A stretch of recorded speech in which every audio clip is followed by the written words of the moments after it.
한국의 군사력은 언제부터인가 늘 과소평가되어 왔다. 북한이 핵을 들었다는 이유로, 그리고 미국이 작전권을 쥐고 있다는 이유로 한국은 미국 없이 아무것도 못한다는 말이 너무도 쉽게 퍼져 있다. 그러나 이 말 속에는 놀라울 만큼 치명적인 오해가 숨어 있다. 세상은 알지 못한다. 한국이 조용히 그러나 집요하게 쌓아 올린 진짜 힘을 세계가 깜짝 놀라고 동맹국조차 경계하며 경쟁국이 두려워하는 그 힘을 전쟁은 구호로 움직이지 않는다. 전쟁은 숫자도 선전도 아니다. 전쟁은 결국 돈이다. 그리고 그 돈이 만들어낸 산업, 기술, 무기, 체계가 어떤 나라의 생존을 결정한다. 북한이 수십만 대군을 자랑하고 수천 문의 포를 내세우는 동안 한국은 말없이 성능을 끌어올렸고 정밀성을 갈고 닦았고 세계에서 인정받는 무기 체계를 만들어냈다. 더는 비교 자체가 성립되지 않는 수준으로. 그럼에도 사람들은 진실을 보지 않는다. 핵이라는 한 단어가 모든 판단을 뒤덮어 버렸기 때문이다. 그래서 지금 우리는 묻지 않을 수 없다. 과연 우리가 알고 있던 남북 군사력의 균형은 실제와 얼마나 다른가? 전쟁이 터진다면 과연 누가 우세하고 누가 버틸 수 있는가? 이제 그 감춰진 실체를 드러낼 시간이다. 1. 한미 작전 통제권의 현실과 오해. 한국군의 군사력을 바라볼 때 가장 흔히 등장하는 말이 있다. 전쟁이 나면 미국이 결정한다. 한국은 스스로 아무것도 못한다. 이 말은 오랫동안 상식처럼 퍼져 있지만 실제 역사와 현실을 들여다보면 그 절반은 맞고 절반은 틀린 주장이다. 한국은 이미 1994년에 평시 작전 통제권을 되찾았다. 오늘 한국 영토에서 이루어지는 모든 작전의 기본 결정권과 지휘권은 한국군이 행사한다. 대간첩 작전, 국지도발 대응, 영공 방어, 5.1 비영문 요청에 따라 삭제, 모두 한국이 직접 수행하고 있다. 그럼에도 불구하고 많은 국민이 작전권을 미국에 모두 넘겨준 나라라고 오해하는 이유는 두 가지 현실 때문이다. 첫째, 전시작전권이 아직 미국에 있다는 사실이다. 이것은 한국이 능력이 부족해서가 아니라 한국 전쟁 직후 생존을 위해 맺어진 동맹 구조의 연장선이다. 한반도에서 전면전이 발발하면 한미연합군 사령관이 지휘권을 행사하도록 되어 있다. 이는 어디까지나 두 나라가 함께 싸우기 위한 체계이지 한국군의 능력이 없어서 맡긴 구조가 아니다. 실제로 한국군은 단독작전 능력, 지휘 능력, 정밀 타격 능력에서 이미 북한을 압도하는 수준으로 올라왔다. 둘째, 핵무기의 부재가 만든 심리적 종속감이다. 북한이 핵무기를 가진 순간 한국 사회 전체가 심리적 충격을 받았고 그 이후 미국이 없으면 버틸 수 없다라는 정서가 자리 잡았다. 그러나 현실의 군사력은 훨씬 더 복합적이다. 한국군은 미국의 지원 없이도 충분히 전쟁을 수행할 수 있는 기술력과 장비, 인력을 갖추고 있다. 다만 핵이라는 절대 무기가 개입하는 순간 결정권이 미국으로 넘어가는 구조가 불가피해지는 것이다. 결국 오해의 본질은 이 두 가지가 뒤섞여 생긴 결과다. 한국은 실제로 강한 나라이고 미국과의 동맹은 선택이 아니라 전략적 결합이다. 두 나라는 맡은 역할이 다르고 그 역할은 역사적 맥락과 국제 질서 속에서 형성된 것이다. 중요한 것은 한국은 스스로 할 수 있다는 사실이며 작전권 논쟁은 결코 한국군의 능력 부족을 뜻하지 않는다. 본질은 단 하나다. 핵이라는 변수만 없다면 한국군은 이미 대부분을 스스로 지휘하고 수행할 수 있는 수준에 도달해 있다. 이 한국군의 군사력 세계가 놀란 이유.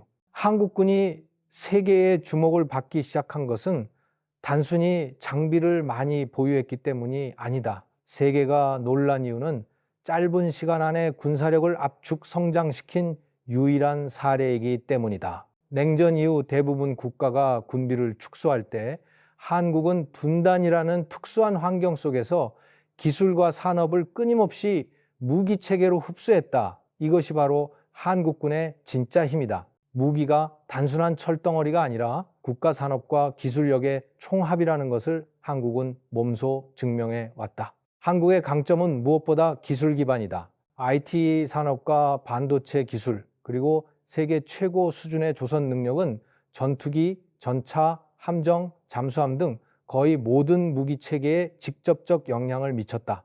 예를 들어 정밀 유도 기술과 데이터 처리 능력은 포병과 미사일 체계의 정확도를 비약적으로 높였다. 조선 능력은 대형 상륙함, 이지스 구축함, 잠수함 등 대형 플랫폼 생산의 핵심이 되었다. 한국군 무기들이 작지만 강하고 싸지만 성능은 뛰어난 이유가 바로 이 산업 구조에 있다. 세계가 가장 명확하게 한국군을 평가했던 순간은 림팩 훈련이었다. 미국이 주도하는 환태평양 연합훈련에서 한국군은 단순 참가국이 아니라 실질적인 작전 지휘국으로 발돋움했다. 과거에는 한국 함정 두세 척이 미국 지휘하에 움직였지만 이제는 수십 척 규모의 연합 기동단을 한국 장성이 직접 지휘한다. 한국이 보유한 마라도함, 이지스 구축함, 잠수함 등이 대규모로 투입되면서 미국 다음으로 가장 강력한 해군 전력을 행사한 국가로 기록되었다. 미국, 일본도 놀랄 만큼의 존재감이었다. 이러한 변화는 한국군의 전력 구조에서 더욱 두드러진다. 한국군은 단순히 장비가 좋은 군대가 아니다. 훈련 밀도와 작전 수준이 세계 최상위권이다. 한미연합훈련, 독자적인 대규모 포격훈련, 공중, 해상, 지상 연합작전 등 모든 영역에서 실전적 훈련을 반복한다. 이는 북한처럼 연료 부족으로 훈련조차 어려운 군대와는 결정적으로 다른 부분이다. 전투력은 장비와 훈련이 결합될 때 비로소 완성되는데 이 지점에서 한국군은 압도적이다. 또한 한국군은 전쟁 지속 능력에서 높은 평가를 받는다. 국가는 전쟁이 장기화되면 물자, 탄약, 연료, 부속품의 비축량이 절대적 요소가 되는데 한국은 최소 60일 이상 고강도 작전을 지속할 수 있는 체계를 갖추고 있다. 산업 기반이 강력하기 때문에 전시 생산 전환도 매우 빠르다. 한국산 무기들이 해외에서 즉시 조달 가능하다는 평가를 받는 것도 같은 이유다. 무엇보다 중요한 점은 한국군의 군사력이 전적으로 실전성을 목표로 발전해 왔다는 사실이다. 북한이라는 실체적 위협이 늘 존재했기 때문에 한국군은 한 번도 느슨해질 수 없었다. 기술을 흡수하고 무기를 개량하며 세계 어느 군대보다 빠른 속도로 전력을 현대화해 왔다. 이 모든 요소가 결합되면서 세계는 점차 한국군을 다르게 보기 시작했다. 단순한 방어형 군대가 아니라 고도로 전문화된 현대 전쟁 수행군으로 세계가 놀란 이유는 결국 하나다. 한국군은 잘 보이지 않는 곳에서 그러나 누구보다 치열하게 진화를 거듭해 왔다는 사실이다. 기술, 산업, 훈련, 지휘, 구조까지 모든 분야가 연계되면서 한국은 군사 대국인가라는 질문이 자연스럽게 등장하게 되었다. 한국군의 전력은 이제 단순 비교가 아니라 국제 무대에서 하나의 기준이 되어가고 있다. 3. 북한군의 실체 숫자는 많지만 현실은 북한군을 이야기할 때 가장 먼저 언급되는 것은 압도적인 숫자다. 병력은 100만 명을 훌쩍 넘고 전차와 야포, 잠수함 수량에서도 세계 상위권이다. 겉으로 보기에 북한군은 물량의 군대이며 숫자만 놓고 보면 한국을 크게 앞서는 것처럼 보인다. 그러나 이 규모 뒤에는 매우 불편한 진실이 숨어 있다. 전쟁은 숫자가 아니라 능력으로 하는 것, 그리고 능력은 결국 지속력, 정비, 훈련 기술에서 판가름 난다는 사실이다. 이 기준으로 보면 북한군의 실체는 완전히 달라진다. 우선 병력 문제를 보자. 북한은 여전히 대규모 병력 중심 체계를 유지하고 있지만 이는 현대전에서 치명적인 약점이 되고 있다. 장비는 낡았고 보급은 부족하며 병사들은 충분한 훈련조차 받지 못한다. 북한 공군의 예를 들면 연료 부족으로 인해 조종사들이 한 해 동안 실제 비행 훈련을 거의 하지 못한다. 전투기 조종사라면 당연히 유지해야 할 비행 감각과 기동 능력을 상실하고 있는 것이다. 아무리 많은 전투기를 보유하고 있어도 조종사가 훈련을 하지 못하면 사실상 전투 불능과 다를 바 없다. 전차와 야포 역시 상황은 크게 다르지 않다. 북한이 보유한 대부분의 전차는 구형 모델로 현대 전차의 기준에서 보면 방어력, 사격 통제, 기동성 모두 현저히 떨어진다. 야포는 숫자만 많을 뿐 표적 탐지, 정밀 타격 능력은 과거 수준에 머물러 있다. 대량으로 포격을 쏟아붓는 방식은 초기 국지 도발에는 위협이 될 수 있지만 시간을 견디는 전쟁에서는 치명적인 한계가 된다. 장비 노후화, 부품 부족, 정비 체계 붕괴가 이미 심각한 수준에 이르렀기 때문이다. 해군 전력은 더욱 심각하다.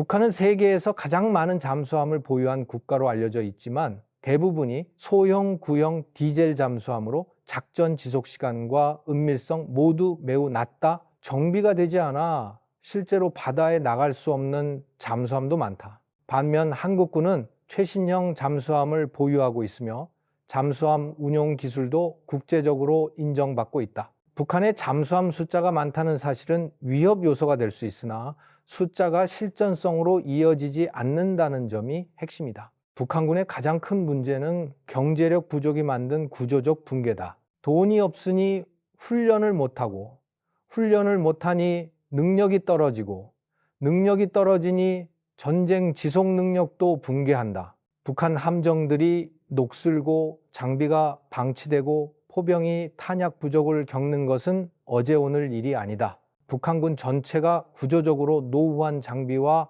불충분한 보급 속에서 유지 자체를 목적으로 굴러가고 있다고 해도 과언이 아니다. 그러나 북한군이 모두 약하다는 의미는 아니다. 북한이 보유한 핵무기, 장사정포, 특수전 부대, 그리고 다종의 탄도탄 전력은 실질적인 위험 요소다. 특히 수도권을 위협하는 장사정포와 다연장포, 화학무기 가능성은 전쟁 초기 큰 피해를 줄 수 있다. 또한 특수전 병력은 수십만 명에 달하며 전시에는 후방 침투와 사회 기반 시설 공격을 시도할 수 있다. 즉, 북한군은 전면전에서 장기적으로 버틸 힘은 부족하지만 초기 충격전에서 위험한 카드를 다수 보유한 군대다.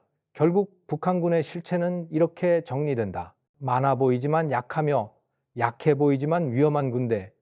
숫자로는 강대국처럼 보이지만 실제 전투력으로는 현대전의 기준을 따라가지 못한다. 그러나 보유한 일부 무기는 한국 사회에 치명적 타격을 줄 수 있다. 이중 구조가 바로 북한군의 본질이며 한국이 결코 방심할 수 없는 이유다. 4. 한국군이 북한군을 압도하는 이유. 북한군의 거대한 숫자와 초기 도발 능력이 분명 위협적임에도 불구하고 전체적인 전쟁 수행 능력을 비교하면 한국군이 북한군을 압도한다는 결론은 거의 모든 군사 전문가가 인정하는 사실이다. 그 이유는 단순히 장비의 세대 차이 때문이 아니다. 현대전의 승패를 결정하는 핵심 요소에서 한국군은 북한과 비교 자체가 어려울 만큼 앞서 있다. 우선 한국군의 가장 강력한 무기는 조기경보 능력과 정찰체계다. 북한이 아무리 많은 전력을 동시에 쏟아붓는다 해도 한국군은 이를 사전에 탐지하고 추적할 수 있는 기술적 기반을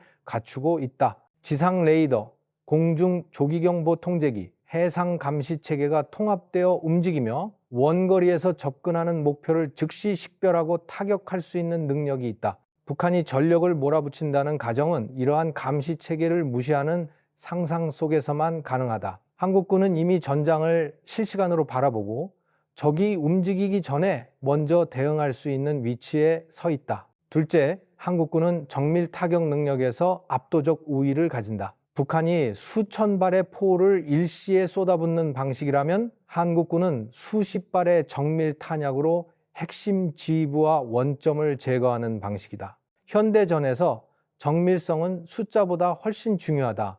한국군이 보유한 각종 미사일, 포병 사격 통제 체계, 공중 타격 전력은 고도의 정확성을 바탕으로 움직인다. 특히 F-15K와 같은 주력 전투기는 귀신 비행기로 불릴 만큼 전투력 평가가 압도적이며 북한의 노후 전투기들과는 비교 자체가 불가능하다. 셋째, 지휘 체계와 훈련 밀도는 두 나라의 전투력을 가르는 가장 본질적 차이다. 한국군은 해공지 통합작전, 실전형 합동훈련, 대규모 연합훈련을 수십 년 동안 반복해왔다. 특히 미국과의 연합훈련은 한국군의 지휘 능력과 전투 감각을 세계적 수준으로 끌어올린 핵심 요인이다. 반면 북한군은 연료 부족과 장비 노후로 인해 훈련 자체가 거의 이루어지지 않는다. 숫자만 많은 군대와 실제 전투에 최적화된 군대가 부딪힌다면 결과는 불보듯 뻔하다. 넷째, 전쟁에서 절대적인 요소인 지속 능력,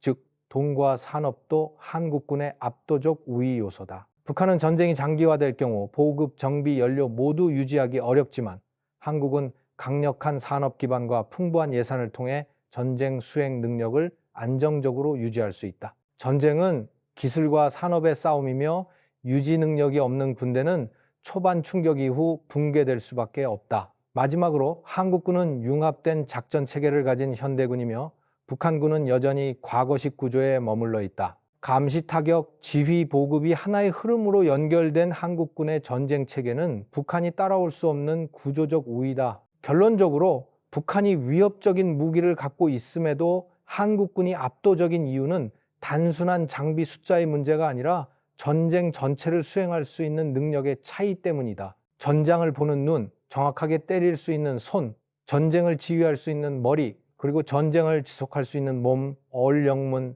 삭제. 이 모두 한국군이 북한군을 훨씬 앞서게 만드는 핵심 요소들이다. 한국 방산산업의 약진 세계가 줄서는 이유. 한국 방산산업은 몇 년 전까지만 해도 세계 시장에서 큰 주목을 받는 분야가 아니었다. 전통적으로 미국, 러시아, 유럽 국가들이 시장을 장악하고 있었고 한국은 신흥 공급국 정도로만 평가되었다. 그러나 최근 상황은 완전히 달라졌다. 이제는 세계 각국이 한국산 무기를 먼저 찾고 구매 협상을 서두르며 심지어 기다려야 할 정도로 주문이 몰리고 있다. 무엇이 이 급격한 변화의 원동력일까? 가장 근본적인 이유는 가격 대비 성능, 즉 효율성이다. 한국산 무기는 단순히 싸기만 한 것이 아니라 동일 가격대에서 경쟁국의 무기보다 훨씬 뛰어난 성능을 제공한다. K9 자주포는 세계 시장 점유율 절반을 차지하며 자주포 분야의 절대 강자로 자리 잡았다. K 전차는 유럽의 재래식 전쟁 재발 이후 가장 각광받는 전차 중 하나가 되었고 FA50은 가성비와 안정성, 개량 가능성 덕분에 여러 국가가 도입 경쟁을 벌이고 있다. 한국 방산이 급성장한 또 하나의 이유는 납기 준수 능력과 대량 생산 속도이다. 유럽 제조국들은 러시아, 우크라이나 전쟁 이후 수요가 폭증하면서 생산 지연을 겪었고 미국 역시 수출용 물량 확보가 쉽지 않은 구조다. 그러나 한국은 강력한 제조업 기반과 조선 기계 산업의 기술력을 바탕으로 정해진 기간 안에 대량 공급이 가능한 나라라는 평가를 받게 되었다. 전시에 즉시 투입 가능한 물자를 원하는 국가들에게 이는 무엇보다 중요한 장점이다. 또한 한국은 후발주자임에도 불구하고 혁신 속도가 빠른 국가다. 기존 강국들이 가진 관성, 기술 고착을 한국은 갖고 있지 않다. 후발주자라는 약점을 오히려 장점으로 삼아 최신 기술을 과감히 흡수하고 외부 요구를 신속하게 반영한다. 군수 분야에서 드물게 나타나는 유연한 개발 문화가 한국 방산기업들의 생산성을 극대화시키고 있다. 마지막으로 한국산 무기는 실전 환경을 고려한 설계라는 강점을 갖고 있다. 한국은 분단 상황 속에서 실전적 필요를 바탕으로 무기를 개발해 왔으며 이 때문에 국제시장에서는 전투 경험이 반영된 무기라는 신뢰를 얻고 있다. 극한 기후, 다양한 지형, 장기 운용을 고려한 설계는 해외 사용자들에게 매우 매력적인 요소다. 결국 세계가 한국산 무기에 줄을 서는 이유는 단순한 가격 경쟁이 아니라 기술, 속도, 실전성, 신뢰성이라는 네 요소를 동시에 갖춘 드문 사례이기 때문이다. 한국 방산산업의 약진은 일시적 현상이 아니라 앞으로 더욱 가속될 흐름이라는 점에서 의미가 크다. 6. 한국의 약점 드론 전력의 늦은 출발. 한국군이 대부분의 분야에서 북한을 압도함에도 불구하고 단 하나 뒤처졌다고 평가되는 영역이 있다. 바로 드론 전력이다. 이는 기술 부족 때문이 아니라 산업 구조와 군사적 우선순위가 오랫동안 다른 방향을 향해 있었기 때문이다. 한국의 방산기업들은 높은 부가가치를 창출하는 대형 무기체계에 집중해 왔으며 상대적으로 가격이 낮고 수익성이 떨어지는 드론 분야에는 큰 관심을 보이지 않았다. 기업이 움직이지 않으면 기술 투자도 늦어지고 자연스럽게 군의 전력화도 뒤로 밀릴 수밖에 없다. 상황이 달라진 것은 북한의 드론 침입 사건 이후였다. 국경을 넘은 소형 드론 몇 대가 한국 사회 전체를 긴장시키면서 그동안 보조 전력으로만 여겨졌던 드론의 중요성이 단숨에 부각되었다. 드론은 적은 비용으로 정찰, 타격, 교란 등 다양한 작전을 수행할 수 있고 인구 감소 시대에 인력이 줄어드는 상황에서 더더욱 핵심 전력이 될 수 있다. 현대전에서 드론은 이미 대형 무기 체계를 보완하는 필수 요소로 자리 잡고 있는데 한국은 이 흐름에 다소 늦게 뛰어든 셈이다. 그러나 늦었다고 해서 뒤처진 것은 아니다. 한국은 후발주자일수록 더 빠르게 추격한다는 특유의 속성을 드론 분야에서도 다시 드러내고 있다. 정부는 전담 조직인 드론 사령부를 창설했고 군은 정찰형, 공격형, 자폭형 등 다양한 드론 전력 개발에 속도를 내고 있다. 민간 기업도 시장 가능성을 확인하며 대규모 투자를 시작했다. 기술력과 산업 기반이 이미 강한 나라답게 단기간에 전력을 확충할 수 있는 환경이 갖춰져 있다. 결국 드론 전력의 늦은 출발은 분명 약점이었지만 치명적 한계는 아니다. 오히려 한국 특유의 추격형 발전 구조가 발동되면 이 분야 역시 빠르게 세계적 수준으로 도약할 가능성이 크다. 중요한 것은 이미 방향을 잡았고 속도를 내기 시작했다는 점이다. 7. 핵무기 문제. 한국이 가진 유일한 딜레마. 한국군이 북한군을 대부분의 영역에서 압도한다는 사실은 국제사회가 인정하는 현실이다. 기술, 경제력, 정밀 타격 능력, 지휘체계, 훈련 수준까지 모든 요소가 한국의 우위를 증명한다. 그러나 딱 하나, 절대로 가볍게 넘길 수 없는 분야에서만큼은 한국이 뒤처져 있다. 그것이 바로 핵무기 문제. 한국이 가진 유일하고 결정적인 딜레마다. 핵무기는 단순한 무기가 아니다. 전쟁의 규칙을 통째로 바꾸는 절대적 힘이며 핵을 가진 국가와 가지지 않은 국가 사이에는 비교 자체가 불가능한 간극이 존재한다. 북한이 핵 개발을 가속화하고 다양한 탄도탄을 시험하면서 한국 사회가 느끼는 불안감은 바로 여기에 뿌리를 두고 있다. 아무리 한국군이 압도적인 재래식 전력을 갖추고 있다 해도 상대가 핵을 한 번이라도 사용할 수 있다는 가능성만으로 모든 계산이 뒤틀릴 수 있기 때문이다. 이 때문에 한국은 오랫동안 미국의 확장 억제에 의존해왔다. 미국이 자국의 핵 능력을 활용해 동맹국을 보호한다는 약속은 한국 안보의 핵심 축이다. 그러나 국제 정치 환경은 언제나 변한다. 세계 곳곳에서 충돌이 벌어지고 강대국들은 자신들의 이익을 우선 고려하는 경향이 강해졌다. 이러한 현실 속에서 한국 내부에서는 우리가 스스로 핵무기를 가져야 한다는 여론이 일정 비율로 유지되어 왔다.